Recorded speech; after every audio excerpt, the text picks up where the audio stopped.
अस्सलाम वालेकुम। हमारे साथ हमारी गेस्ट आ चुकी हैं, तो हम सेक्शन का बाकायदा तौर पर आगाज़ करते हैं। तो जैसे कि आप सब लोग जानते हैं, आज का सेक्शन हमारे रिलेटेड है सफ़िया सिद्दीकी के साथ, जो कि इंडिया से बिलोंग करती हैं, जो आज हमें बताएंगे फ्रंट एंड डेवलपमेंट के रिलेटेड। इनका हम शॉर्ट सा इंटरव्यू देते हैं और इस सेक्शन का बाकायदा तौर पर स्टार्ट करते हैं। जैसे कि आप सब लोग जानते हैं, सफ़िया सिद्दीकी जो कि फ्रंट एंड डेवलपमेंट, जो कि राइट नाउ वर्क कर रही हैं कोडिंग शेफ के अंदर कंपनी में, और टेक एंथुसिस्ट हैं ना सिर्फ, बल्कि ये बेटा माइक्रोसॉफ्ट लर्न स्टूडेंट एम्बेसडर भी रह चुकी हैं। इसके अलावा इनको ग्रेट कमांड है रिलेटेड टेक्नोलॉजी के हवाले से। लीडरशिप स्किल्स हैं इनके ना सिर्फ, बल्कि माइक्रोसॉफ्ट प्रोग्राम भी लर्निंग कर रही हैं। तो सफ़िया सिद्दीकी, क्या आप हमें इस वक्त सुन रही हैं? Yes, thank you. Uh, so, hi, जी। I'm Safia. Hi, Maria. Am I audible? Hello. Yes yes, you are audible. Okay, fine. So, hi, I'm Safia Siddiqui, and I am a front-end developer. And I have worked a lot of technology to front-end like React.js and JavaScript.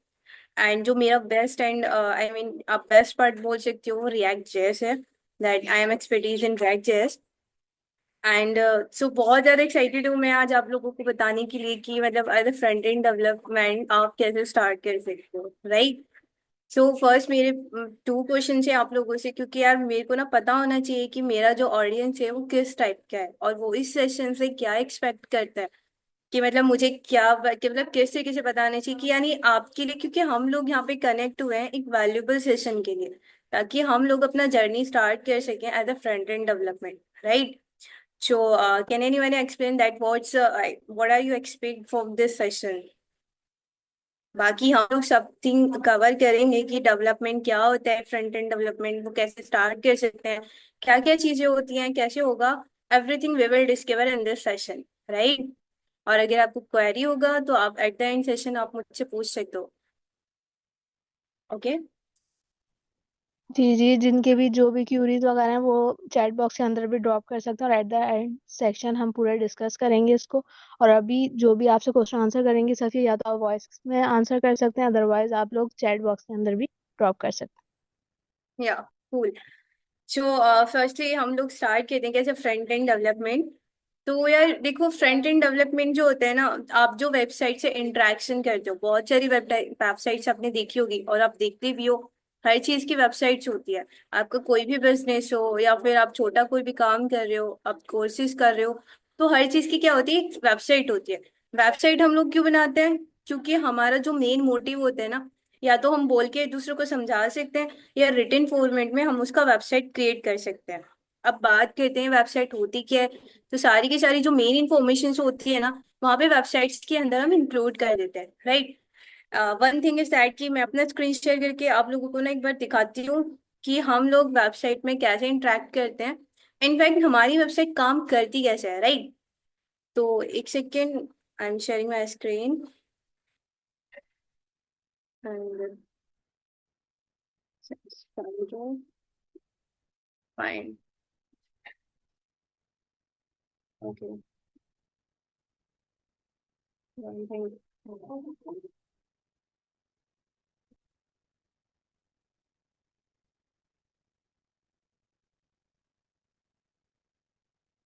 Share the entire screen, right?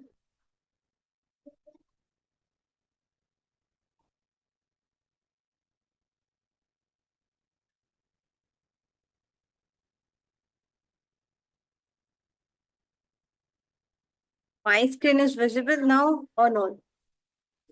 अभी screen visible है ना? Yes ma'am. हैं। ये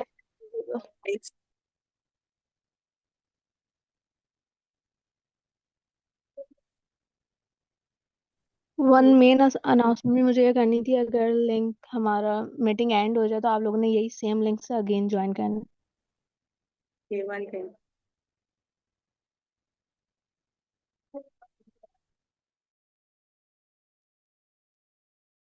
आपसे ही काम करवा।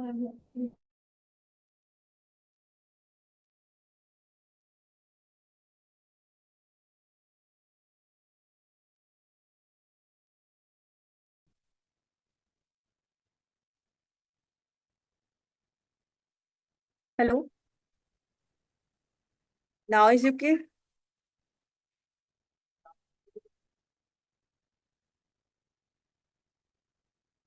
Okay fine, मतलब मेरा स्क्रीन विजिबल है ना अभी? यस विजिबल है ma'am, you can start. Okay okay. So हम लोग क्या करेंगे, जैसे हम लोगों के पास ना एक वेबसाइट है सी, कि मेरे पास क्या है, एक वेबसाइट है, राइट। और इस वेबसाइट के अंदर ना बहुत सारी चीजें होती हैं कि यहाँ पे आप लोगों का बॉर्डर होता है ना, यहाँ पे आपके कंटेंट्स होते हैं, कुछ आर्टिकल्स होते हैं, यहाँ पे कुछ बटन्स होते हैं इंटरेक्शन के लिए जो हम पूरी वेबसाइट देख पाते हैं। तो ये वेबसाइट है एक, ये क्या है, हमारी वेबसाइट है। अब ये वेबसाइट बनी कैसे है? तो वेबसाइट को बनाने के लिए ना सिंपल हम लोग जो पार्ट डिवाइड होता है वेबसाइट दो तरीके से होता है। एक तो हमारा फ्रंट एंड व्यू वाला पार्ट होता है जो हम लोग देख रहे होते हैं। एक उसका बैकएंड वाला पार्ट होता है कि जो भी हमारा डेटा होता है कि वो सिक्योर होता है ना बैकएंड के अंदर, यानी स्टोर्ड होता है।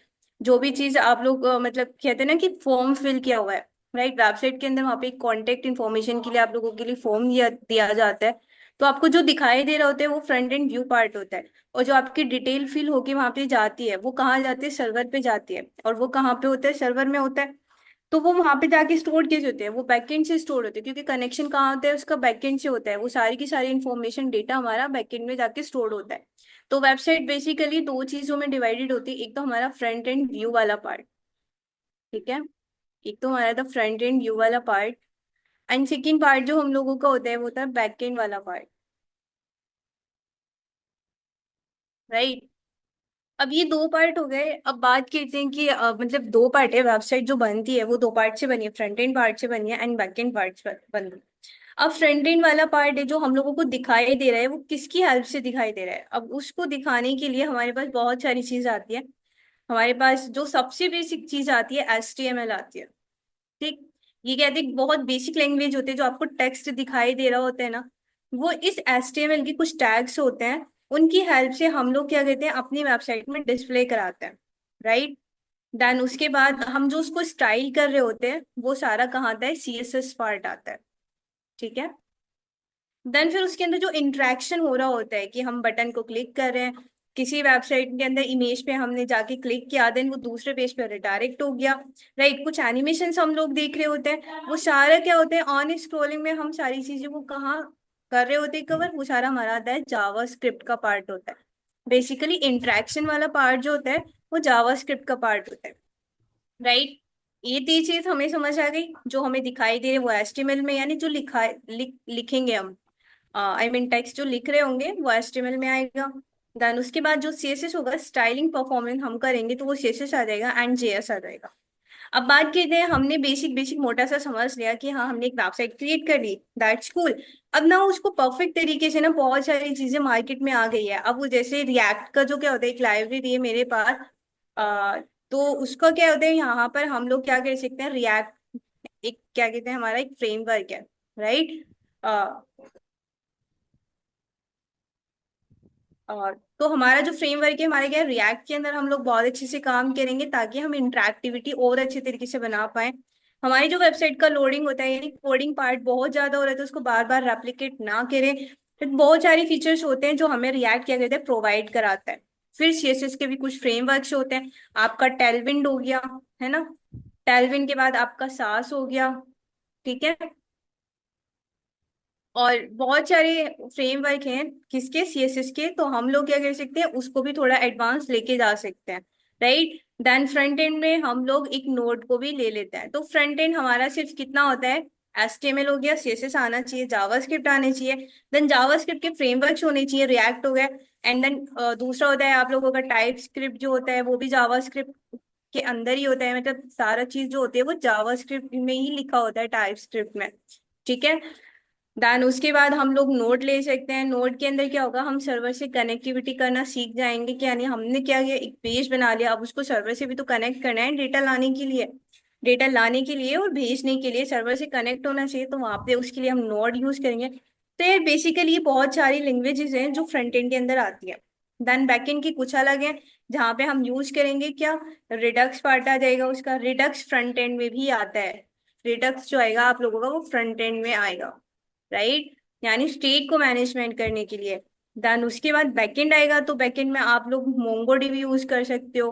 मोंगोडीबी बेसिकली क्या होता है, एक डेटाबेस होता है जहाँ पे डेटा कहाँ होता है, स्टोर होता है।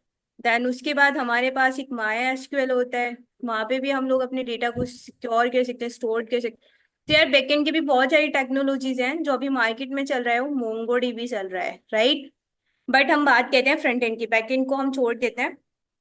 तो दो टाइप के इंजीनियर होते हैं हम लोगों के पास, वेबसाइट को बनाने वाले फ्रंट एंड भी होते हैं, खाली बैकएंड वाले भी होते हैं, एंड देन दोनों पार्ट को संभालने वाले भी होते हैं, जिन्हें हम कहते हैं फुल स्टैक डेवलपर।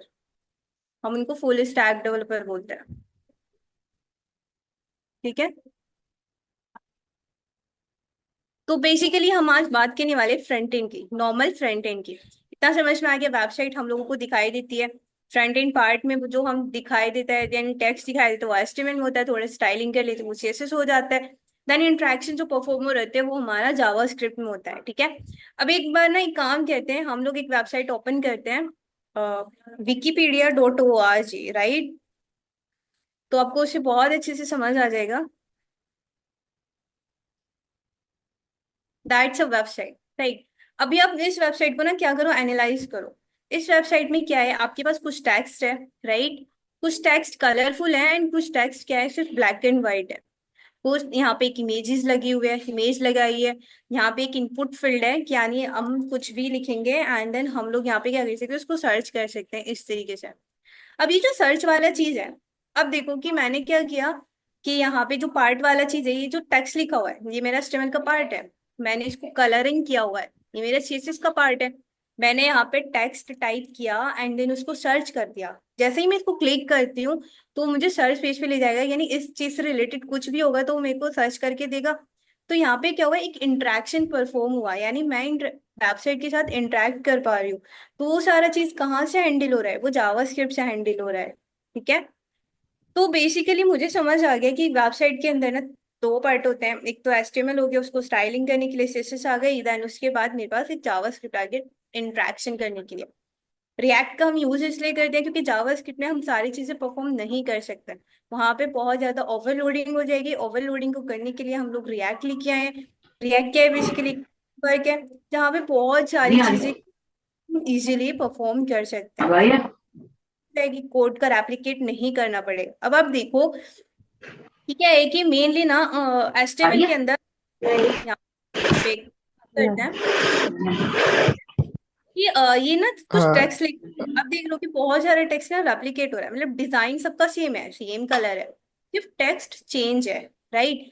अब अगर मैं HTML में आप भी लिखना चाहोगे, HTML को छोड़ो, बस आप सिंपल लिखना चाहोगे तो आप क्या करोगे, एक लाइन में ये वाला टेक्स्ट होगा, सेकंड लाइन बनाओगे फिर उसमें डिफरेंट टेक्स्ट होगा, देन थर्ड लाइन बनाओगे, फोर्थ लाइन बनाओगे, फिफ्थ लाइन बनाओगे, तो इस तरीके से बन के क्या आ जाएगा आपका, approx 50 to 60 line of code क्या होगा, चल जाएगा, ठीक है। 50 to 60 लाइन ऑफ कोड लग जाएगा उसका। अब क्या है कि इसी कोड को आप रिएक्ट में लिखोगे ना तो वो सिर्फ 3 लाइन ऑफ कोड आएगा, क्योंकि वहां पे बहुत सारे फंक्शंस जो होते हैं वो इनबिल्ट होते हैं, उनकी हेल्प से हम लोग सिर्फ उस 50 to 60 लाइन की कोड को सिर्फ 10 लाइन्स में कन्वर्ट कर सकते हैं। तो ये फायदा होता है हमारा रिएक्ट फ्रेमवर्क का। देन टाइप स्क्रिप्ट आ गई हमारे पास, देन हमारे पास बहुत सारी फ्रेमवर्क्स हैं जिनका यूज करके हम लोग क्या कर सकते हैं, अपनी इंटरेक्टिविटी को इंक्रीज कर सकते हैं एंड ओवरलोडिंग को कम कर सकते हैं, राइट। अब ना एक काम करते हैं, हमने छोटा सा ये समझ लिया कि वेबसाइट होती है, इसमें ये सब चीजें हैं। अब बात करते हैं कि हमारी वेबसाइट बिहाइंड द सीन काम करती कैसे है, राइट। वेबसाइट है, ठीक है, आपने मुझे दिखाई है, ठीक है, सब देखते हैं, मैं दिन में को 3 से 4 वेबसाइट देखता हूँ, आपका क्वेश्चन ये होगा, बट नाउ ये तो बताओ कि यानी वेबसाइट का काम होता कैसे है, वो काम कर कैसे रही है। तो यार एक बार ना उसको देखते हैं कि काम करती कैसे है, ठीक।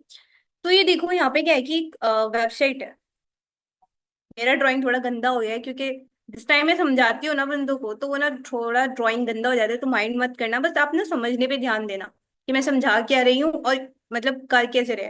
क्योंकि मेन हमारा क्या है, इस सेशन को प्रोडक्टिव बनाना, राइट। तो इस सेशन प्रोडक्टिव बनेगा ना तो आप लोगों को समझ भी आएगा और फिर आपका कुछ करने का मन भी करेगा। तो ठीक है, हम बात करते हैं सबसे पहले कि वेबसाइट हमारी काम करती कैसे। तो यहाँ पे कुछ टैक्स लिखा है, पूरी मेरी क्या है, एक वेबसाइट है, राइट। अब आपके पास ना ब्राउजर्स होते हैं, एक तो ब्राउजर होते हैं, बहुत सारे ब्राउजर है, फायरफॉक्स, ठीक है, मोजिला, है ना, ये क्या है, बहुत सारे क्या है, क्या है हमारे पास ब्राउजर है।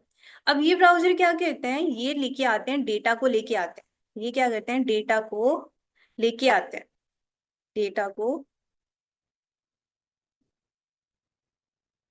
लेके आते हैं, है ना, लेके आते हैं,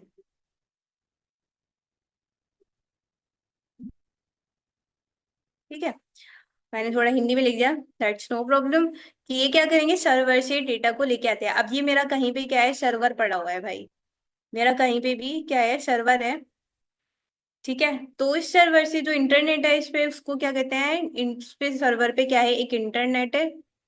और ये क्या करते हैं, यहाँ से क्या करते हैं, डेटा को लेके आते हैं, ये डेटा लिया है, ये सारे के सारे ब्राउजर क्या हुए हैं, हमारे डेटा को लिया है।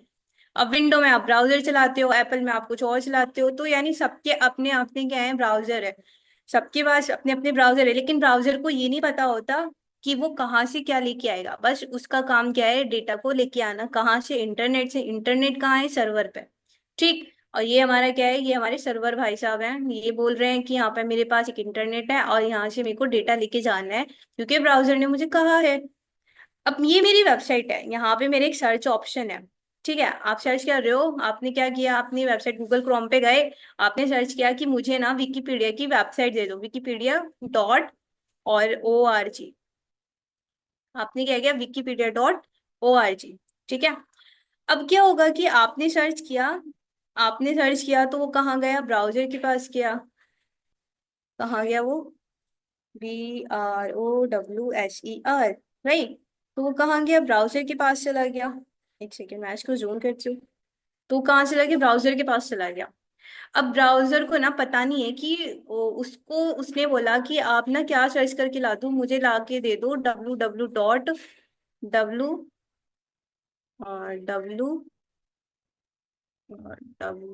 ठीक है, डॉट विकीपीडिया वाली मुझे क्या सर्च करनी है, वेबसाइट सर्च करनी है, ठीक है, विकीपीडिया और .org, राइट। तो मैंने सर्च किया, अब वो जो मेरी क्वेरी है वो जाएगी मेरे ब्राउजर के पास। अब ब्राउजर को तो पता ही नहीं है कि मुझे ये चीज कहाँ मिलेगी। तो वो क्या काम करेगा, वो फाइंड करेगा आईपी एड्रेस से। यहाँ पे कॉन्सेप्ट आता है एक आईपी एड्रेस का, आईपी एड्रेस। अब ये आईपी एड्रेस क्या होते हैं, सबका एक यूनिक एड्रेस होता है। आप सबके घर का एक अलग अलग एड्रेस है, किसी के घर के सेम एड्रेस तो नहीं है, अगर भाई बहन होंगे तो अलग बात है, लेकिन अगर आप फ्रेंड्स हो तो सबके घर के एड्रेस अलग अलग होते हैं। किसी का गली नंबर 4 में होगा तो किसी का गली नंबर 6 में होगा, किसी का 8 में होगा तो किसी का 14 में होगा, सबका एड्रेस क्या होता है, अलग होता है। तो ऐसे ही आईपी एड्रेस होते हैं। तो आईपी एड्रेस जो होते हैं वो कहाँ पे स्टोर होते हैं, वो डीएनएस सर्वर से स्टोर होते हैं। डीएनएस सर्वर, एक सर्वर होता है जहां पे क्या होते हैं, सारे आईपी एड्रेस क्या होते हैं, सर्वर पे, उस इस डीएनएस सर्वर पे दुनिया के जितने भी आईपी एड्रेस होंगे वो सारे के सारे कहाँ स्टोर होंगे, इस डीएनएस सर्वर पे स्टोर होंगे। तो ये ब्राउजर जाएगा डीएनएस सर्वर के पास, वहां पे इस वेबसाइट का आईपी एड्रेस फाइंड करेगा। सपोज इस वेबसाइट का आईपी एड्रेस है 255, है ना, 255.55। आप अपनी ग्रेजुएशन आई मीन बीटेक के अंदर पढ़ रहे होंगे IP address in networking subject के अंदर, वहां पे ध्यान से पढ़ना, क्योंकि वहां पे आईपी एड्रेस का कॉन्सेप्ट बहुत इंपॉर्टेंट होता है। तो आईपी एड्रेस वही होता है कि जो आईपी एड्रेस बहुत यूनिक एड्रेस होता है, और वो यूनिक एड्रेस कहाँ पे स्टोर होते हैं, हमारे डीएनएस सर्वर पे। और वो डीएनएस सर्वर से उस आईपी एड्रेस को लेगा, देन फिर वो रिक्वेस्ट भेजेगा, जो हमारे पास हमारे इन्वायरमेंट में सर्वर पड़े हुए हैं उन पे रिक्वेस्ट वो क्या करेगा, सेंड करेगा। तो वो क्या करेगा, रिक्वेस्ट को सेंड करेगा, ठीक।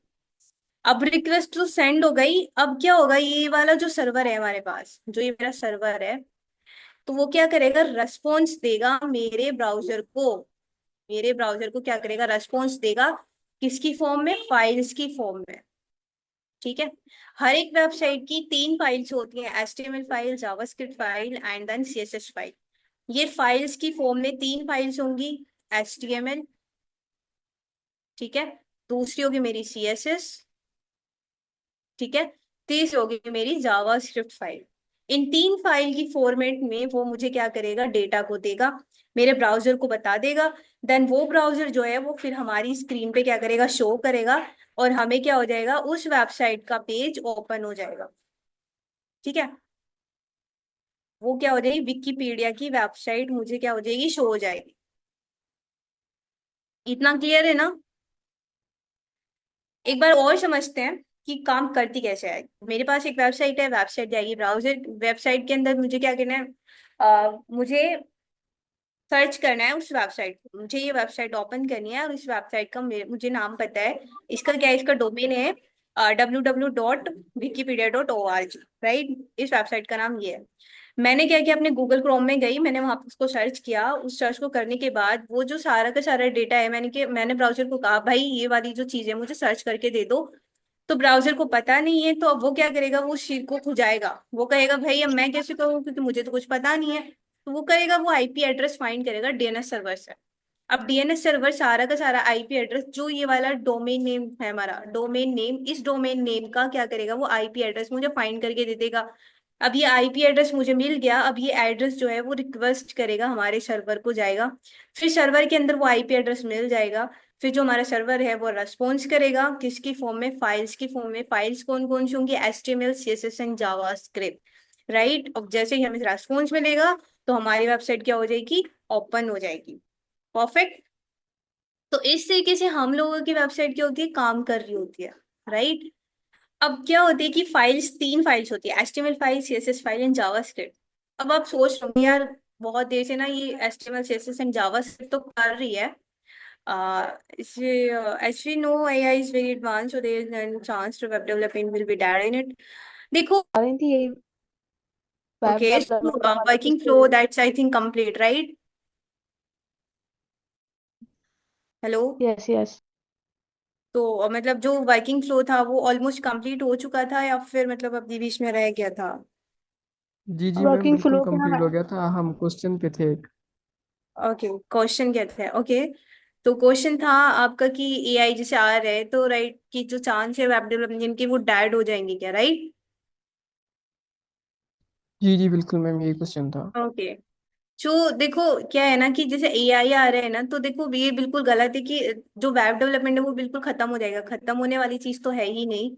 हाँ, जो चीज है थोड़ी एडवांस आ रही है, चैट जीपीटी आ गया, जेमिनाई आ गया, और भी बहुत चीजें आ रही हैं, कोपायलट आ गया गिटहब का, राइट। और भी आएंगी, बट इसका मतलब ये नहीं है कि आपका जो ऐप और वेब डेवलपमेंट है वो खत्म हो जाएगा। ठीक है। तो वो खत्म नहीं होने वाला है। तो वो चीज खत्म क्यों नहीं होगी, क्योंकि जो इन सब चीज का ओरिजिन है ना वो वेब और ऐप से ही चलता रहा है। अब हर चीज का क्या होता है कि हर चीज आप कुछ भी स्टार्ट करते हो इनिशियली, तो उसका वेबसाइट तो होना ही होना है। राइट। कोई भी ऐप होना है, कोई वेब डेवलपमेंट है तो उसके लिए तो ऐप बनेगा ही बनेगा। देन वेबसाइट के भी तो यार देखो स्कोप नहीं खत्म होने वाला। और बेसिकली जो स्टार्टअप है वो अभी भी क्या यूज करती है, ऐप और वेब पे काम कर रही है। एआई जो कंपनी है वो मोस्टली क्या होती है कि वो बाहरी इंटरनेशनल कंपनी होती है, और वो बाहर में ज्यादा मतलब एक्सप्लोर हो रहा है, धीरे धीरे वो इंडिया में भी आ रहा है, धीरे धीरे मतलब फैलता जा रहा है। बट इसका मतलब ये नहीं कि स्कोप बिल्कुल खत्म हो जाएगा वेब डेवलपमेंट का। ठीक है। तो हम लोग क्या कर रहे हैं, एक काम करती हूँ, मैं अपना स्क्रीन शेयर करती हूँ, एंड देन फिर अगेन हम लोग स्टार्ट करते हैं। Please stop this, I think मतलब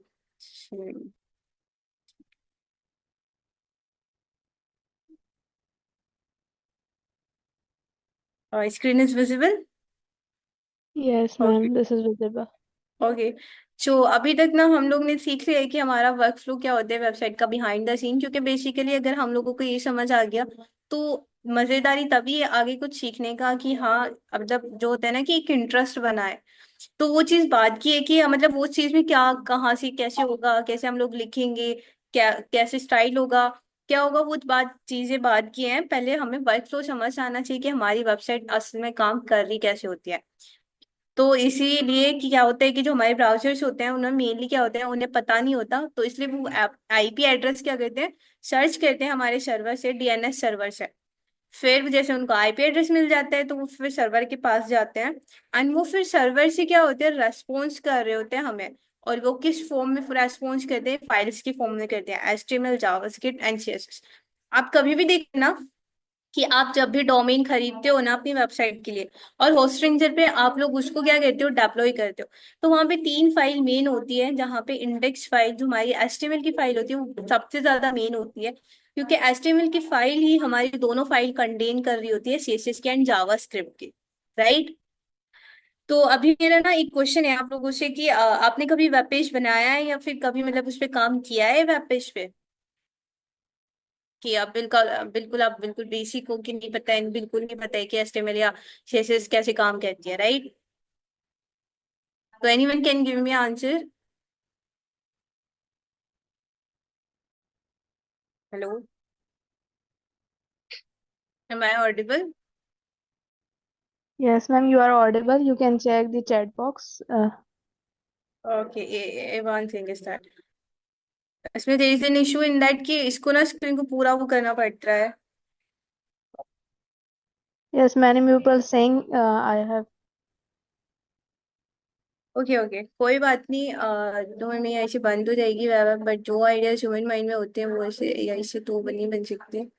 नहीं, करेक्ट वही होता है ना कि जो देखो अपनी खुद की फीलिंग्स होती हैं, जो हम अपने आप को सोच के कुछ बनाते हैं, तो वो क्या होते हैं कि इंसान इंसान ही होते हैं और मशीन मशीन ही होती है, राइट।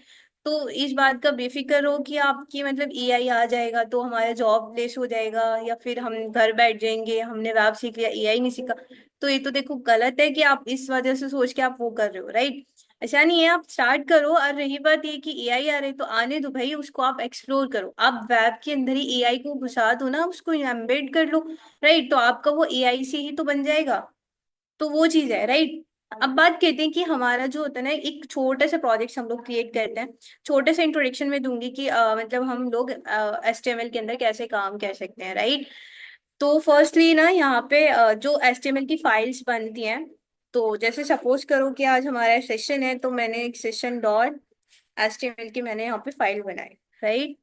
तो इस तरीके से आप लोगों की क्या आएगी, फाइल आ जाएगी। 1 सेकेंड।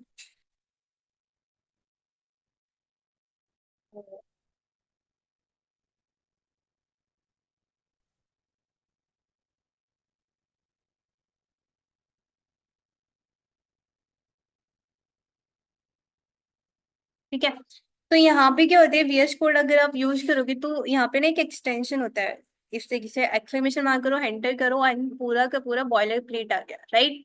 अब ना ये क्या है, HTML का एक कोड है जो कि बना बनाया हुआ है। अब ना एक बार इसको समझते हैं, देखो यहाँ पे फर्स्ट लाइन है डॉक टाइप HTML। ये क्या, इस लाइन का मतलब होता है कि हम HTML यूज कर रहे हैं, और HTML कौन सी यूज कर रहे हैं, HTML5 यूज कर रहे हैं। अब HTML5 क्या होती है, HTML क्या होती है, HTML4 क्या होती है। तो ये देखो क्या है, वर्जन है। क्या होता है, सबसे पहले HTML थी, फिर HTML2 आई, 3 आई, 4 आई, 5 आई। तो अब क्या है, हम 5 पे काम कर रहे हैं। अब 4 में, 5 में, 3 में, 2 में, इनमें क्या डिफरेंस है, इनमें डिफरेंस है सिर्फ लिखने का तरीका, इनमें डिफरेंस है सिर्फ बॉयलर प्लेट का, इनमें डिफरेंस है सिर्फ डिस्प्ले करने का, राइट।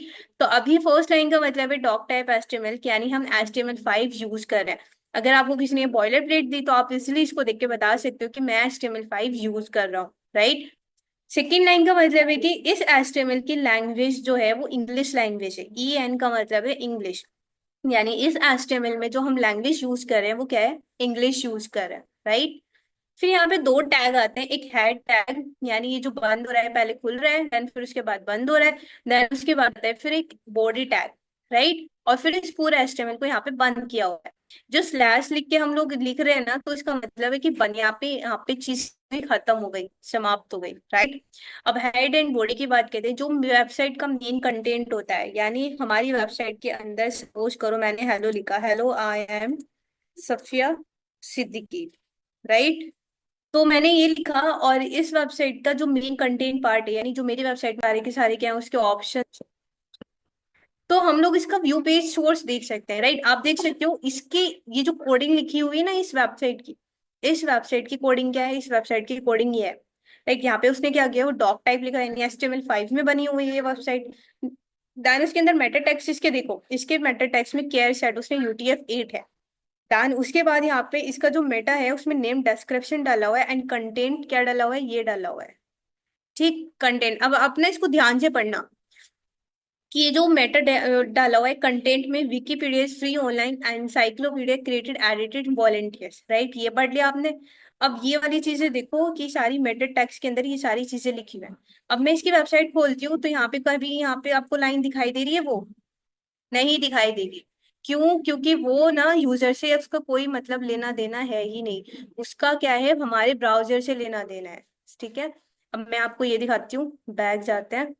अब वो जो लाइन आपने वहां पढ़ी थी मेटा टैग्स के अंदर, वो लाइन कहाँ पे शो हो रही है? यहाँ पे शो हो रही है। क्यों शो हो रही है? क्योंकि ये काम किसका है? ब्राउजर का है। ब्राउजर ने मुझे यहाँ पे रिफ्लेक्ट करी है। ये सारा मैटर किसका है? ब्राउजर का है। ब्राउजर के लिए काम की चीज है, यूजर के लिए कोई काम की चीज नहीं है। आप इसकी वेबसाइट ओपन कर दो तो मेटा टैग्स आपको यहाँ दिखाई ही नहीं दे रहा है, तो क्योंकि ये यूजर का काम है ही नहीं। देन उसके बाद आप स्क्रिप्ट देखो, ये जावा स्क्रिप्ट का पार्ट है। यहाँ पे आपको एक और मेटा टैग मिलेगा, ये देखो, ये वाला, ये देखो कि Meta tags ORG title, type क्या है इसका, डिस्क्रिप्शन क्या है, इमेज क्या यूज की हुआ है। तो ये सारे के सारे ब्राउजर की क्या कर रहे हैं, ब्राउजर सारी की इंफॉर्मेशन यहाँ से उठा रहा है और फिर वहां पे दिखा रहा है। ठीक, यहाँ पे कुछ नहीं दिखाई देगा, मेटा टेक्स्ट के अंदर जितनी भी इंफॉर्मेशन होगी वो आपको इस पेज पे नहीं दिखाई देगी। ठीक है, तो ये काम होता है हमारा किसका? मेटा टैग्स का काम होता है। अब बात करते हैं जो मेरा ये टाइटल लिखा हुआ है, राइट। अब इसको मैं ओपन विद लाइव सर्वर करती हूँ। ध्यान रखना कि जो हमारा पेज होता है ना, वेब पेज होता है जो सिर्फ HTML बना होता है, तो हम उसको लाइव कर सकते हैं अपने लोकल सर्वर पर। लोकल सर्वर क्या होता है? जिस सर्वर पे हम फिलहाल क्या कर रहे हैं, काम कर रहे हैं, तो वो हमारा लोकल सर्वर है।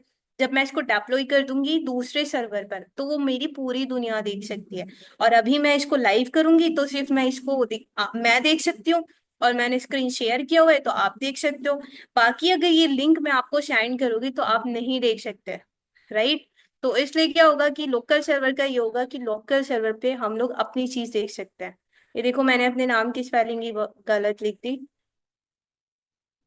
यहाँ पे सही दिखता है। ठीक है, तो इस तरीके से हम लोग क्या कर सकते हैं, यहाँ पे अपने वेब पेज को, ये देखा कितनी इजीली वे में हम लोगों ने एक लाइन यहाँ पे टाइप कर ली। ठीक, अब देखना कि यहाँ पे क्या हुआ कि मैंने ना इसके अंदर यहाँ पे क्या लिखा हुआ है, एक टाइटल लिखा हुआ है डॉक्यूमेंट, राइट। इस टाइटल को मैं चेंज करती हूँ और यहाँ पे लिखती हूँ मैं सेशन। ठीक, अब हम जाते हैं और इसको जाने के बाद हम लोग यहाँ पे ओपन करते हैं। अब आप यहाँ पे देखना, इसको मैं स्क्रीन को क्या करती हूँ, छोटी करती हूँ, राइट। तो छोटा सा ऐसे करते हैं।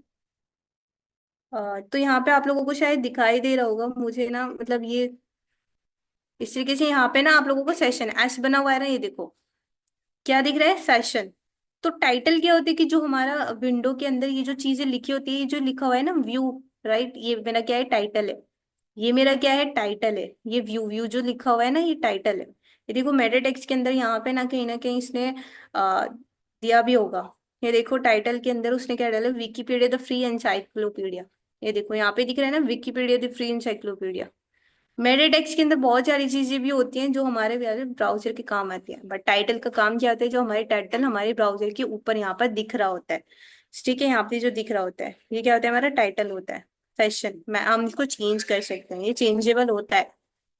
ठीक, अब क्या करते हैं हम, एक छोटी सी चीज मैं आपको लिख के दिखाती हूँ। फर्स्ट लाइन मैंने लिखा, यानी heading, hello I am a Safia Siddiqui, right, I am. ठीक है, ये मेरा नाम हो गया। दान उसके बाद मुझे अपने बारे में कुछ लिखना है तो मैं एक पैराग्राफ टैग होगा HTML के अंदर, तो जो पैराग्राफ में लिख सकती हूँ पैराग्राफ टैग के थ्रू लिख सकती हूँ, राइट। तो मैं लिखूंगी I am a front end developer. ठीक है, I have a strong knowledge in React.js. I have also made lot of contribution in open source contribution project. I have done a lot of contribution in open source projects, right? Then उसके बाद मैं चाहती हूँ कि मैं कुछ by default text लिखूँ, तो मैं लॉरेन मल्टीप्लाई बाय 50 लाइन का लिखूंगी। ठीक है, इतना इतना सारा टेक्स्ट मैंने लिख लिया, और भाई ये मेरा क्या हो गया, 50 लाइन का कोड मेरे VS कोड ने मुझे जनरेट करके दे दिया बाय डिफॉल्ट। राइट। तो अब देखना कि इतना सारा कोड मैंने क्या किया, बाय डिफॉल्ट जनरेट कर दिया। तो इसका बेस्ट पार्ट क्या है कि हम लोग बाय डिफॉल्ट टेक्स्ट भी जनरेट कर सकते हैं अपनी वेबसाइट के अंदर थ्रू VS कोड। तो VS कोड क्या है, एक कमाल का कोड एडिटर है। आप लोगों को सजेशन भी देता है। इनफैक्ट साथ के साथ आप लोगों को बहुत सारी एक्टिविटी परफॉर्म करने के लिए भी वो क्या कहते हैं, एबल कर देता है। ठीक है। तो मुझे लगता है कि आपको समझ आएगा कि HTML में हम लोग कैसे काम कर सकते हैं। राइट। सपोज करो आपको एक इमेज लगानी है, एक इमेज भी लगा लेते हैं। ये जो क्यूट कैट दिखाई दे रही है आप लोगों को, तो हम लोग इसका एक इमेज लगाते हैं। तो मैंने इमेज लगाई, और मैं यहाँ पे डालूंगी मेन स्लैश मेन और 9, एक सेकेंड, डॉट डॉट स्लैश, और स्लैश के अंदर हम लोग जाएंगे प्रोजेक्ट 1 के अंदर, एंड प्रोजेक्ट के अंदर second dot slash.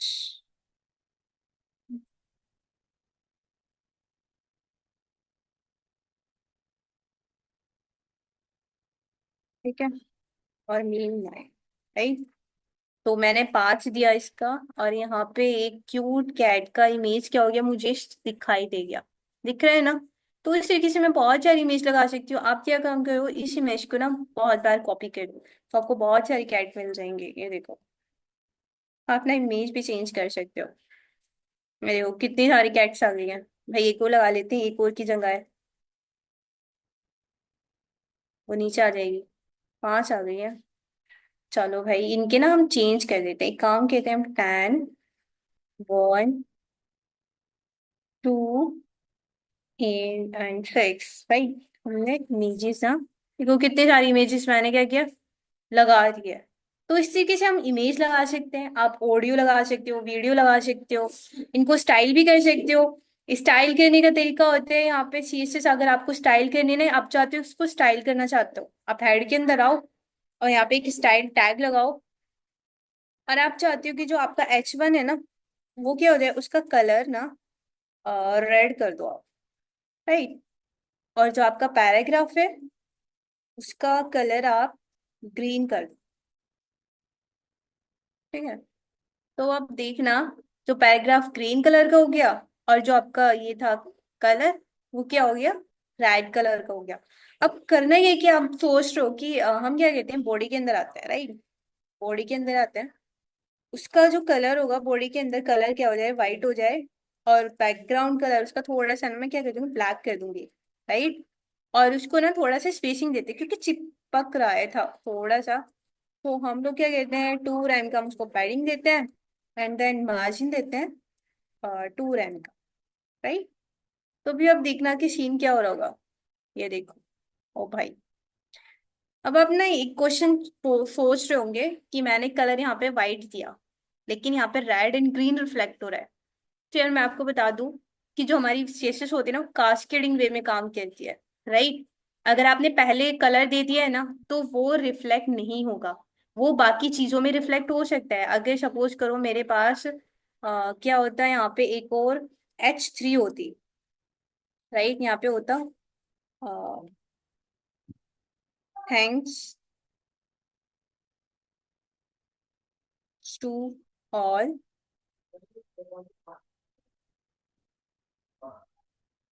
To connect with me. Right. मैंने ये लिखा, तो अब इसका कलर क्या होगा, व्हाइट होगा। ये देखो, इसका कलर क्या है, व्हाइट है। तो बॉडी के अंदर मैंने क्या किया, कलर तो व्हाइट दिया हुआ है, बाकी इन कलर को मैंने स्पेसिफिक कलर जनरेट कर दिया। अगर आप इसको रेड करोगे तो ये रेड कलर रिफ्लेक्ट करेगा। अगर आप इसको क्या कर दो, कमेंट आउट कर दो। कमेंट का मतलब कि यानी ये चीज मुझे चाहिए ही नहीं, H1 के अंदर ये चीज चाहिए ही नहीं, तो H1 का कलर क्या होगा, व्हाइट हो जाएगा, और बाकी पैराग्राफ का कलर ग्रीन ही रहने वाला है। राइट। तो इस तरीके से हम लोग ना अपनी वेबसाइट बना सकते हैं, अपनी मर्जी से, अपने माइंड से अपनी क्रिएटिविटी शो कर सकते हैं। Through coding, right. हम बहुत कुछ कर सकते हैं फ्रंट एंड डेवलपमेंट में। जरूरी नहीं कि आप फुल स्टैक बनो, आप बैक एंड डेवलपर बनो। आप पहले एक चीज अच्छे से कर लो, देन उसके बाद क्या होगा कि आप बैक एंड पे मूव कर जाओ, आप फिर फुल स्टैक पे अप्लाई कर लो। बट ये स्टार्टिंग जो है ना, बेसिक नीड, यानी आप कोई तो बैक एंड में जाता है, कोई फ्रंट एंड में जाता है, वो आपके इंटरेस्ट के ऊपर है, राइट। कि आपको बैक एंड अच्छा लगता है या आपको फ्रंट एंड अच्छा लगता है, राइट। सो आज के मतलब सेशन के हम रैप अप करते हैं। बाकी आप लोगों का कोई क्वेश्चन है मुझसे तो आप पूछ सकते हो, कोई प्रॉब्लम नहीं है, I will give answer, right. देखो डिमांड बहुत है, ये नहीं है कि मतलब वेब में चले जाएंगे तो डिमांड नहीं है, पैकेज कम लगेगा। पैकेज डिपेंड करता है आपकी स्किल्स पे।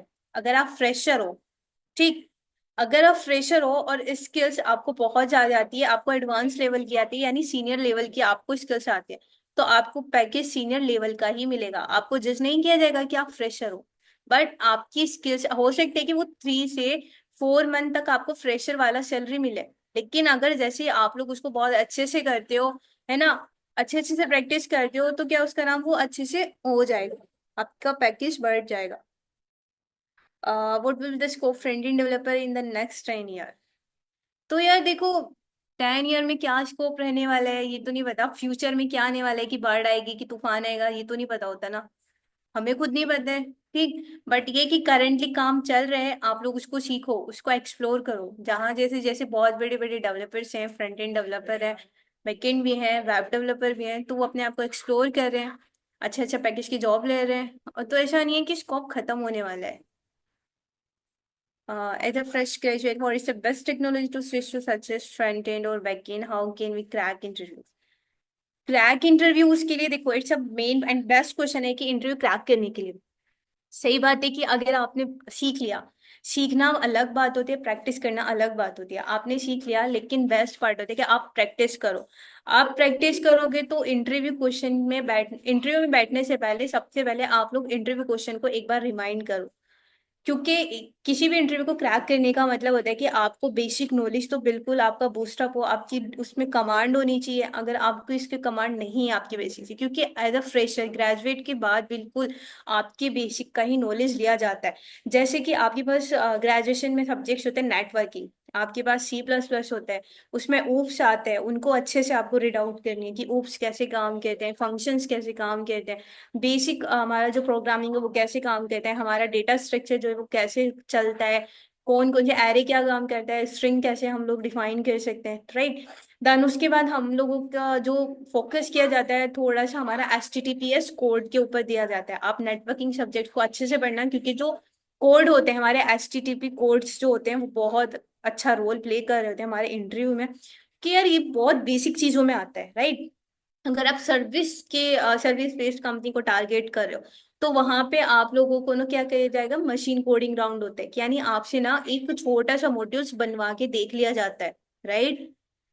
तो वो चीज होती है कि अगर आपको क्रैक इंटरव्यू करना है तो वो बात अलग है, पहले आप सीखो तो सही। अगर आपको आ गया तो फिर आप इंटरव्यू की प्रिपरेशन करने के लिए यूट्यूब पे एंड देन बहुत सारे ऐसे सोर्सेस है, आप उसको यूज कर सकते हो।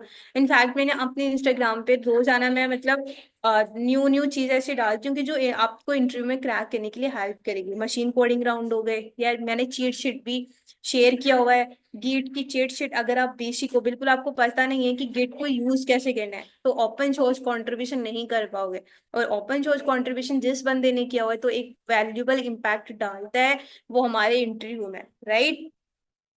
देन उसके बाद, हाँ, एक क्वेश्चन ये है कि वर्डप्रेस बेटर है कि HTML? देखो वर्डप्रेस क्या है, किसी का बना बनाया हुआ है, राइट। आप उसके डिजाइन को फॉलो कर रहे हो, आपके माइंड में कुछ और डिजाइन आ रहे हैं, आप उसके अंदर अपने डिजाइन को नहीं डाल सकते। वहां पे चीजों को, लेआउट को ऊपर नीचे कर सकते हो, लेकिन आप उसकी कलरिंग को, आप उसकी मतलब बहुत सारी चीजें ऐसी होती है कि जो बंदा अपनी मर्जी से करना चाहता है, तो वो चीज नहीं कर पाता है वर्डप्रेस के अंदर।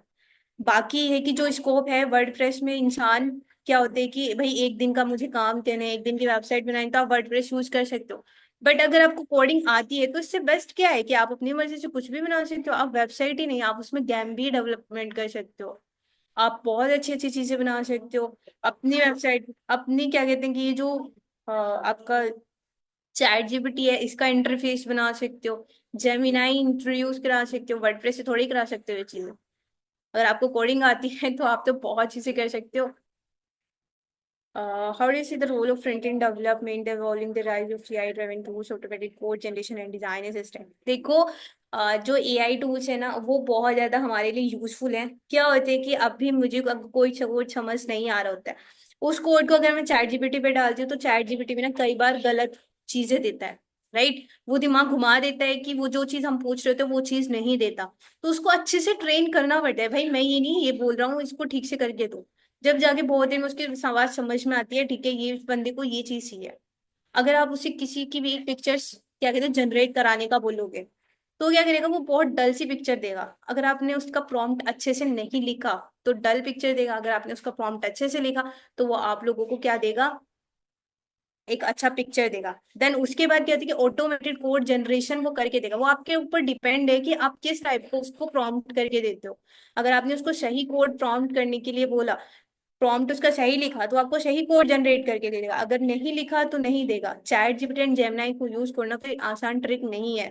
हम लोग उसको यूज कर लेते हैं, लेकिन उसको यूज करना भी एक आर्ट है कि अगर हम उसको सीख जाते हैं तो अच्छे से कर सकते हैं। बाकी मेनली जो होता है कि जो हम चाहते हैं कोड कई बार वो हमें नहीं देता, कई बार वो गलत भी आंसर करता है। ठीक है। एंड सेकंड थिंग, कंपनी में जाने से पहले आप सोच रहे हो कि कंपनी में जाएंगे तो चैट जीपीटी यूज करेंगे वो, तो देखो अगर अपने अपने आप को एक्सप्लोर करना है तो एआई का यूज थोड़ा सा कम करना पड़ेगा। देन अपनी स्किल्स, लर्निंग स्किल्स में आप उसका यूज कर सकते हो, but as a code generation में आप उसका यूज मत करो। ठीक है। एआई को कैसे वेब डेवलपमेंट में लेकर आ सकते हैं? अच्छा, वेब डेवलपमेंट में कैसे लेके आ सकते हैं? तो आप देखो कि जो आपका ये होता है ना, यूट्यूब होता है, यूट्यूब के अंदर जेमिनी नहीं होता, यूट्यूब के अंदर चैट जीपीटी भी नहीं होता। लेकिन आप क्या कर सकते हैं, यूट्यूब का क्लोन बना सकते हो और उसके अंदर एम्बेड कर सकते हो एक जेमिनी को या फिर एक चैट जीपीटी को। आप उसकी क्या एपीआई उठाओ और वहां पे एम्बेड कर दो। जो हमारा स्विगी हो है उसके अंदर चैट बोर्ड जरूर होता है, स्विगी में शायद होता नहीं, आई थिंक होता नहीं है वहां पे। तो आप कुछ ऐसे ऐप बनाओ ना जिनके अंदर मतलब चैट जीपीटी नहीं होता है, एआई नहीं होता है, चैट बॉट नहीं होता है, जिनके अंदर आप लोग उनके अंदर एम्बेड कर लो। सिर्फ किसके थ्रू होगा वो, एआई जो होते हैं उनकी एपीआईज होती हैं जो कि हमारी वेब डेवलपमेंट में एम्बेड होती है। Right, responsive trick, perfect. ये जो एक क्वेश्चन है ना, रेस्पॉन्सिव डिजाइन को ट्रिक करने के लिए, तो देखो यहाँ पे ना क्या होता है, मैंने ना मतलब मैं सिखाती हूँ अपनी क्लास में, इसके लिए एक अलग क्लास हम लोग ले लेंगे। बट फिर भी थोड़ा मोटा मोटा से मैं आप लोगों को बता दूँ कि ट्रिक क्या होती है। इसके आपको ना सिर्फ चार चीज आपको याद रखनी होती है, largest, large, medium and small. चार चीज आप इसको ध्यान रखो। जो आपका लार्जेस्ट होगा वो 1204 पिक्सल पे होगा। ठीक, आपका जो लार्ज होगा वो 800 के लगभग होगा। जो आपका मीडियम होगा वो 700, 600 to 700 होगा। एंड देन जो बहुत ज्यादा स्मॉल हो जाएगा वो फिर 300, 200 इस टाइप में होगा। ठीक, तो अब करना क्या है, आप लोग उसको पिक्सल में यूज ना करके मैक्स विड्थ और जो पिक्सल है उसको रैम में, ईएम में क्या कर लो, कन्वर्ट कर दो। यानी उस पिक्सल को 16 से डिवाइड कर दो और ईएम में उसको क्या कर दो, कन्वर्ट कर दो। राइट, तो इस तरीके से हम लोग रेस्पॉन्सिव को बहुत ज्यादा इजीली कर सकते हैं। क्योंकि वेब के अंदर अगर हमारा रेस्पॉन्सिव नहीं है तो वो वेब नहीं कहलाएगा और वो बहुत ज्यादा डल हो जाता है, इसलिए हमारा कॉन्फिडेंस लेवल भी बहुत कम हो जाता है। राइट, फ्रेशर के लिए इंटर्नशिप अपॉर्चुनिटीज फ्रंट एंड में, राइट, बहुत सारी हैं, अपने आप को एक्सप्लोर करो। लिंक्डइन पे, अगर आप लिंक्डइन पे एक्सप्लोर करते हो अपने आप को, राइट, तो लिंक्डइन पे एक्सप्लोर करने के बाद पता है क्या होता है, जो एचआरस होते हैं वो आपको खुद अपॉर्चुनिटी देते हैं, वो आपको खुद डायरेक्ट मैसेज करते हैं आपको फ्रेशर के लिए। राइट, लिंक्डइन पे बहुत सारी जॉब्स होती हैं फ्रेशर के लिए, इंटर्नशिप के लिए। आप जो ये होते हैं ना कि जिसके सर्टिफिकेट मांगने के लिए भी 500 रुपये ऐड करने पड़ते हैं, वो वाली इंटर्नशिप मत करना। इससे बेटर कि आप अपनी स्किल्स को और एक्सप्लोर कर लो। राइट, तो बेहतर है कि आप अच्छी, अगर आपके पास स्किल्स होंगी तो आपके पास अपॉर्चुनिटी खुद आएंगी। देन उसके बाद हमारे पास कुछ प्लेटफॉर्म है, क्यूएट है। राइट, देन उसके बाद पिक्स, पिक्सल का कुछ करके है, उसमें भी आप कर सकते हो। इंटर्नशाला है, आप उसमें यूज कर सकते हो। देन उसके बाद आपका सबसे अच्छा बेस्ट प्लेटफॉर्म लिंक्डइन है, आप उसके अंदर यूज कर सकते हो। और अगर अभी फ्रेशर ही हो तो आप ओपन सोर्स कंट्रीब्यूशन में कंट्रीब्यूट करके भी आप लोग क्या कहते हो कमा सकते हो। तो देखो, पहले क्या है, स्किल सीखना है, बाद में कमाने की सोचना है, क्योंकि बिना स्किल्स आए आप कमा नहीं सकते हो। अगर आपके पास स्किल्स है ना तो आप टीचिंग से भी कमा सकते हो, right. What are the biggest challenge in front end development today and how do you recommend overcoming them? Right. देखो, जो बिगेस्ट चैलेंज होता है ना फ्रंट एंड डेवलपर के लिए, तो फर्स्ट चैलेंज जो आते हैं वो उसका रेस्पॉन्सिव होता है, राइट। सेकंड चैलेंज आता है उसका फ्रेमवर्क पे काम करना आना चाहिए, राइट। थर्ड चैलेंज उसका आना चाहिए तो उसको थोड़े से एनिमेशन 3D के साथ काम करना आना चाहिए, ठीक। तो ये तीन चैलेंजेस होते हैं जो मोस्टली ना मतलब एक फ्रंट एंड डेवलपमेंट को ध्यान रखना चाहते हैं। सबसे बड़ी बात, फ्रंट एंड डेवलपर का जो कलर थीम, जो उसका सोच की है ना कलर थीम, उसका अच्छा होना चाहिए। अगर उसको कलर थीम अच्छी नहीं बनानी आती तो उसकी वेबसाइट क्योंकि बहुत डल लगने वाली है। तो बेहतर है कि उसका कलर थीम अच्छा होना चाहिए, हमारा वेबसाइट रेस्पॉन्सिव होना चाहिए, ठीक। देन उसके बाद हमारा जो फ्रेमवर्क पे हम काम करें, उसको स्टेट मैनेजमेंट हमने उसको अच्छे से किया हुआ हो, उसका जो डेटाबेस है वो अच्छे से कनेक्ट हुआ हो। तो ये सारी चीजें हमारी एक वेबसाइट में मैटर करती हैं। देन उसके बाद लेआउट एक अच्छा हो, एंड देन वहां पे जो इमेजेस लगी हो वो थोड़ी कम लोड की हो, ठीक। उसको कंप्रेस्ड इमेज अगर आप यूज करोगे तो लोडिंग पावर कम होगी, तो जो भी बंदा आपकी वेबसाइट को ओपन करेगा तो वो झट से क्या होगी, वेबसाइट ओपन हो जाएगी। एंड जो इमेजेस होंगी उसको लोड होने में टाइम कम लगेगा, ठीक है। The last question is that, oh my God, अभी और भी है। Future in web development. तो देखो, फ्यूचर तो बहुत है, अगर आप सीखो उसको एक्सप्लोर करो तो फ्यूचर भी निकल ही जाएगा। अगर आप फ्रंट एंड सीख गए हो देन उसके बाद बैक एंड पे काम करो। अगर आपको जॉब अच्छा मिल रहा है तो फिर कोई बात नहीं, आप फ्रंट एंड में ही एक्सप्लोर करो अपने आप को। What's the working of react JS in front end, right. तो रिएक्ट जेएस का काम क्या होता है कि अब आप एपीआई के साथ काम करो। अब जेएस में जाओगे, आप एपीआई को एम्बेड करोगे, उसके अंदर ही झूलते रहोगे, राइट। इतनी सारी चीज होती है, इतना सारा डेटा होता है। एक क्या कहते हैं, एक रेस्टोरेंट की वेबसाइट ले लो, उसके अंदर इतने सारे बंदे आएंगे, इतने सारे ऑर्डर्स हो रहे होंगे, इतने सारे उसके अंदर क्या कहते हैं आइटम्स होंगे, तो वो क्या होगा, एक एपीआई के अंदर हो रहा, उस एपीआई को आप जेएस के अंदर एम्बेड थोड़ी कराओगे। अब लोडिंग पावर उसका क्या होगा, जावा स्क्रिप्ट के अंदर अगर आप कराओगे तो बहुत कम हो जाएगा, बहुत धीरे धीरे से चलेगा। सामने वाला बंदा इतने वेबसाइट में उसको भूख तो लग रही है, बहुत जोर की वेबसाइट खुल नहीं रही है, तो ऑर्डर का क्या खाक करेगा वो। तो इसलिए ये चीज क्या होती है कि लोडिंग पावर की बहुत ज्यादा दिक्कत आती है। तो इसलिए हम लोग क्या कहते हैं, जावा स्क्रिप्ट के फ्रेमवर्क पे काम करते हैं। तो मोस्टली क्या होता है, रिएक्ट जो होता है हमारा जो लोडिंग पावर है तो उसको थोड़ा सा डिक्रीज कर देता है। इनफैक्ट अब क्या होगी, ऐसा नहीं है, जॉब मिलती है कब मिलती है, जब आपके पास स्किल्स होती है, क्योंकि स्किल्स मैटर करती है। अगर आपके पास स्किल्स नहीं होगी ना तो आप चाहे कुछ भी कर लो, आपने 5 साल भी फ्रंट एंड में लगाए ना और बोल रहे हो कि आपको जॉब नहीं मिल रहा है, तो इसका मतलब आपने उन 5 सालों में कुछ किया ही नहीं है। क्योंकि फ्रंट एंड पार्ट अगर आपको सीखना है तो आप 6 मंथ के विद इन 6 मंथ बहुत अच्छे फ्रंट एंड पार्ट सीख सकते हो। इनफैक्ट एक अच्छी जॉब भी ग्रैब कर सकते हो। तो सारा खेल आपका प्रैक्टिस का है, सारा खेल आपके स्किल्स का है, कि आप जितना उसको एक्सप्लोर करोगे, जितना आप उसको सीखोगे और जितना आप उसके अंदर प्रोजेक्ट्स बनाओगे, तो वो सब कुछ क्या है कि आपके ऊपर डिपेंड है, राइट। तो anyone can ask any question. जी, अगर किसी को कोई क्वेश्चन है तो वो फौरी तौर पे जल्दी से पूछ सकते हैं चैट बॉक्स के अंदर, और बाकी मैम की इंस्टाग्राम का लिंक और लिंक्डइन का लिंक चैट बॉक्स में शेयर कर दिया गया है। आपको कोई भी क्वेरीज या कुछ भी हो तो आप आफ्टर सेक्शन मैम से रब्ता भी कर सकते हैं। एंड इंशाल्लाह इंटर्नशिप पाकिस्तान और भी सेक्शन लेकर आएगा मैम के साथ about front development and further. So आप लोग हमारे साथ जुड़े रहिएगा, स्टे ट्यून। शो एक बार इमोजीज के साथ ये बता दो आप लोगों को मजा आया कि नहीं आया, ताकि मतलब मुझे पता चले ना, क्योंकि सोशल सेशन में मतलब बहुत ज्यादा एक्साइटेड थी इसको मतलब अच्छे से वो करने का, कि हाँ अच्छा अच्छा सा मतलब समझ आ जाए बच्चों को। हाँ, थैंक्स, थैंक यू। हाँ, देखो क्या होता है कि मतलब इंसान का ना प्रोडक्टिव होना ज्यादा जरूरी है। आप पैसों के पीछे मत भागो, पैसा तो आ जाएगा, पैसा खुद आएगा जब आपके पास स्किल्स होगा। क्योंकि इनोवा फ्रंट एंड अगर मैं अपनी बात करूं तो ग्रेजुएशन के सेकेंड ईयर में मैंने इंटर्नशिप ग्रैब की थी, अपनी फर्स्ट इंटर्नशिप, जो कि 35,000 थी। एंड वो सर्विस बेस्ड कंपनी में थी। तो वो कैसे हुई थी, वो सिर्फ इसलिए था क्योंकि मेरे पास, और सबसे बड़ी बात मैं बताती हूँ, जो 12th में मेरे पास पीसीएम थी with physical education, computer science से कोई राब्ता नहीं था मेरा। 11th 12th के बाद मैंने कंप्यूटर साइंस ली, देन बिल्कुल कहते हैं ना कि ऑन ऑफ करने के बाद बंदे को कुछ आता नहीं है, राइट। तो इस मतलब इस जर्नी के अंदर ना मैंने बहुत कुछ सीखा, स्टार्टिंग में कोई बताने वाला नहीं था। अब जैसे मैं आपको बता रही हूँ ना कि इस तरीके से वेबसाइट काम करती है, इस तरीके से ऐप वो होता है, मेरे को किसी ने ये भी नहीं बताया था। ये मैंने खुद सर्च किया, देन उसके बाद चीजें चीजें बेसिक्स बूस्ट किया, बेसिक बूस्ट था तो मैंने एडवांस भी कर लिया in my first year.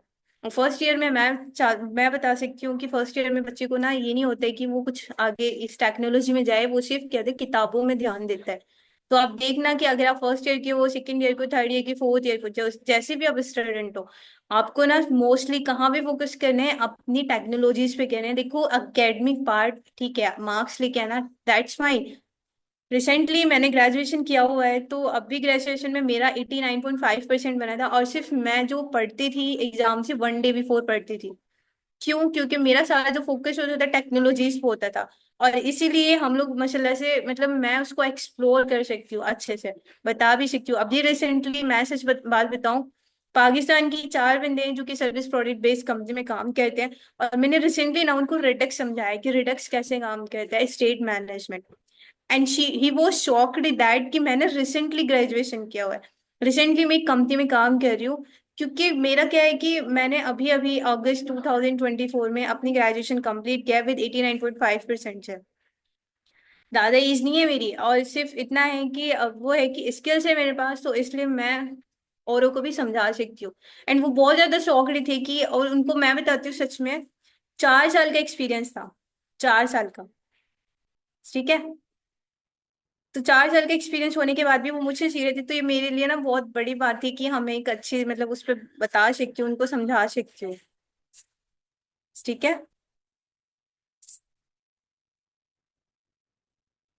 Yes ma'am. I think कोई क्वेश्चंस तो नहीं है लोगों के, तो हम सेक्शन को एंड कर दें, देन इंशाल्लाह और मजीद वर्कशॉप आपके साथ लेकर आएंगे और इसको और ज़्यादा ग्रेट वे में और सेक्शंस करेंगे। सो थैंक यू या so much ma'am and all audience, thank you so much आप सबका। अब आप लोग लीव कर सकते हैं। Thank you, thank you.